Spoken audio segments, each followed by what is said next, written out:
আসসালামু আলাইকুম। আজকে আপনাদের আমি তৈরি করে দেখাবো শিম ভর্তা। শিম ভর্তা তো সবাই অনেকভাবে খেয়েছেন। আমি একদম সহজ পদ্ধতিতে একটা শিম ভর্তা দেখাচ্ছি। তো সিম কিন্তু অনেক প্রকারের পাওয়া যায়, আর এই সিমগুলো দিয়ে ভর্তা বা বিভিন্ন তরকারি খেতে কিন্তু অসাধারণ লাগে। এখন কিন্তু সিম ওঠা শুরু করেছে, আর সিমের একটি জনপ্রিয় রেসিপি হচ্ছে সিম ভর্তা। তো সিম ভর্তা যদি থাকে তাহলে দেখবেন অনায়াসে আপনারা এক প্লেট ভাত খেয়ে নিতে পারবেন। এই তো এখানে সিম রেখেছি অনেকগুলো। তো এরকম সিম নিয়েছি, বাজারে নতুন সিম উঠেছে। সিমের কিন্তু প্রচুর দাম এখন, তারপরেও আমি আপনাদের সঙ্গে শেয়ার করার জন্য কিছুটা নিয়ে এসেছিলাম, কিছুটা রেখে দিয়েছি, আর এটা দিয়ে রেসিপিটা তৈরি করছি। যা যা উপকরণ ব্যবহার করব সবগুলো নিয়েছি। এখন দেখুন সিমগুলো কেটে নিচ্ছি কিভাবে। ছুরি বটি যে কোনো কিছুর সাহায্যে এটা কেটে নিতে পারেন। সিমের একটা আঁশ থাকে, সেই আঁশগুলো এই যে এক পাশে এরকম করে উঠিয়ে নিতে হয়। এই আঁশগুলো সেদ্ধ হয় না, শক্ত হয়ে থাকে, যার জন্য এগুলো খাওয়া যায় না। তো এগুলো এভাবে উঠিয়ে নিতে হয়। আর অফ ক্যামেরাতে সবগুলো সিম আমি এখন কেটে নিব। কেটে নিয়ে আপনাদের অন্যান্য যে উপকরণগুলো আছে সেগুলোও একটু কেটে দেখাবো। তো এখন টমেটোটা কাটবো। টমেটো দিব সিমের মধ্যে, ভর্তার মধ্যে। টমেটো দিয়ে ভর্তা করলে ভর্তাটা ভালো লাগে খেতে। তো এটা অপশনাল, চাইলে নাও দিতে পারেন। টমেটো দিয়ে আমি আজকের যে ভর্তাটা করব সেই রেসিপিটি কিন্তু অনেক টেস্টি একটা রেসিপি। অনেকভাবে সিম ভর্তা তৈরি করে খাওয়া যায়, তবে আমার কাছে এই পদ্ধতিটা খুবই ভালো লাগে। কোনো প্রকার মাছ টাছ ছাড়া এই ভর্তাটা আমি তৈরি করেছিলাম। তো রসুন লাগবে, একটা রসুন নিয়েছি মাঝারি সাইজে। তো রসুনের কোয়াগুলো ছুলে নিব, আর এগুলো কেটে নিব কিছুটা, কিছুটা আস্ত রাখবো।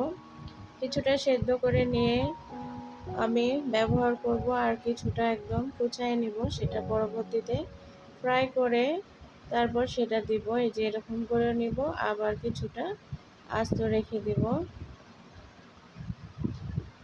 তো এখন অফ ক্যামেরাতে সবগুলো আমি উপকরণ রেডি করে নিব। তো এই যে দেখুন আমি সবগুলো উপকরণই রেডি করে নিয়েছি কেটে। তো এখন শুধু রান্না করার পালা। তো এখন রান্না করতে চলে আসলাম। প্রথমে একটা কড়াই বসিয়ে দিয়েছি, আর এখানে সিমগুলো সুন্দর করে ধুয়ে নিয়েছি। নিয়ে এখানে আমি রসুনের কোয়া কয়েকটা, কাঁচামরিচ আর সিমগুলো দেব। দেওয়ার পর সামান্য একটু পানি দিব, আর হাফ চামচের মতো একটু লবণ দিব।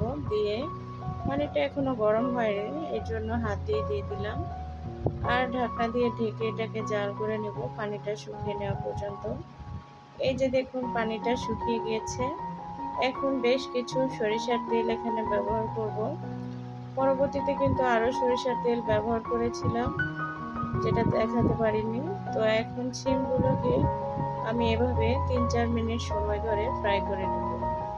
সিমগুলো যেহেতু পুরোপুরি ফ্রাই হয়ে গিয়েছে, আর আমি যে সিমটা নিয়েছি এই ধরনের সিমগুলো সাধারণত আহ, একদম পাতলা হয়ে থাকে আঁশগুলো, যার জন্য একটু সেদ্ধ হলে এগুলো ফেটে যায়। তো আপনারা চেষ্টা করবেন যেগুলো সিমের মধ্যে বেশি মানে কি বলবো, সিমের যে মাঝের অংশটা থাকে সেটা যদি একদম বেশি মোটা হয়ে থাকে সেই ধরনের সিমগুলো নিয়ে ভর্তা তৈরি করতে। সব সিমেরই ভর্তা তৈরি করা যায়, তবে বেশি মোটা জাতীয় সিমগুলো ব্যবহার করবেন, এতে করে ভর্তাটা খেতে টেস্টি হবে। তো এখন এক পাশে এগুলো রেখে টমেটোগুলো একটা একটা করে এভাবে বিছিয়ে দিব, আর যে পেঁয়াজ রসুনগুলো কেটে রেখেছিলাম সেগুলো দিয়ে দিব।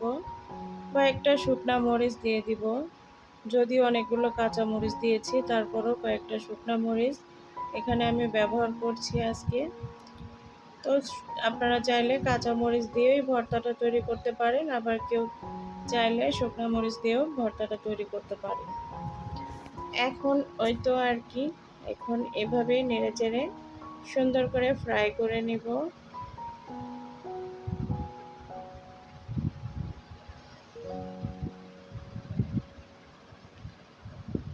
একদম সহজ পদ্ধতি সিমের ভর্তা তৈরি করার। তবে আমার কাছে ভাতে সেদ্ধ দিয়ে সেই সিমের ভর্তাটাও কিন্তু বেশ লাগে খেতে। তো সিমটা উঠিয়ে নিয়েছি, অনেক বেশি ফ্রাই হয়ে গেলে আবার ভালো লাগবে না খেতে, যার জন্য এখন পেঁয়াজ, রসুন, শুকনা মরিচ আর টমেটোগুলোকে একটু কালার আসা পর্যন্ত এটাকে ফ্রাই করে নেব। তো এখন আমার এগুলো হয়ে গিয়েছে, উঠিয়ে নিয়েছি, একটা বাটনাতে নিয়েছি, আর বাটনাতে আজকে ভর্তাটা আমি তৈরি করব। আপনারা শিলপাটা, ব্লেন্ডার যে কোনো কিছু দিয়ে এটা ভর্তাটা তৈরি করে নিতে পারেন। তো আজকে আমি ভর্তাটা এক হাতে করছি আর এক হাতে ফোনটা ধরেছিলাম, যার জন্য একটু কাঁপছে ভিডিওটা। প্লিজ ক্ষমা সুন্দর দৃষ্টিতে দেখবেন। তো এখন এটাকে খুব ভালো করে ম্যাশার দিয়ে ম্যাশ করে নেব।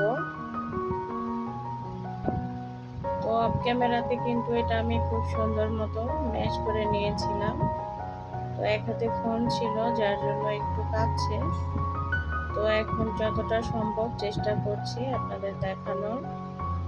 তো এই তো এখন ম্যাশারটা দিয়ে আমি সুন্দর করে সবগুলো উপকরণ সুন্দর করে এইভাবে ম্যাশ করে নিব।